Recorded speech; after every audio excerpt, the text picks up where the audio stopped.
বিসমিল্লাহির রহমানির রহিম। আসসালামু আলাইকুম। Welcome to my another cooking blog video Farzana's lifestyle. আজকে একটি মাছের রেসিপি শেয়ার করব। দারুণ মজাদার বাই মাছ রান্না। অ্যাকচুয়ালি বাই মাছটা একটু শক্ত, তো রান্না করতে লং টাইম লাগে। বাট আমি যে প্রসেসটি আজকে দেখাবো, এইভাবে রান্না করলে মাত্র 10 মিনিটে বাই মাছ রান্না হয়ে যাবে, আর খেতে হবে জাস্ট ওয়াও।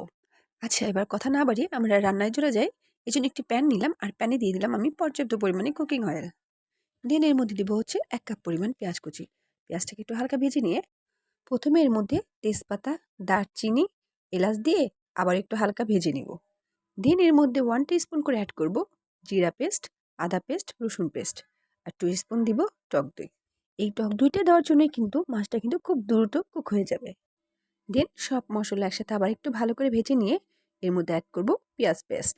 এখানে একটা সিক্রেট বলি, সেটা হচ্ছে এখানে হচ্ছে আমি কাঁচা প্লাস পেঁয়াজ ব্রেস্তা দুটো একসাথে নিয়ে পেস্ট করেছি। এইভাবে পেঁয়াজ ব্রেস্তাটা ইউজ করলে মাছের আস্তে গন্ধটা থাকে না, প্লাস মাছ থেকে খুব সুন্দর একটা ফ্লেভার আসে, আর খেতেও খুব টেস্টি হয়। হাইবার এখন আমি সব মশলাটা একটু ভালো করে ভেজে নিব।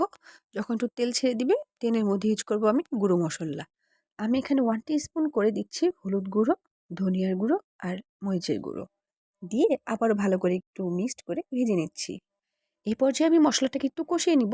এই জন্য হচ্ছে 2 মিনিট ঢাকনা দিয়ে ঢেকে কুক করে নিব।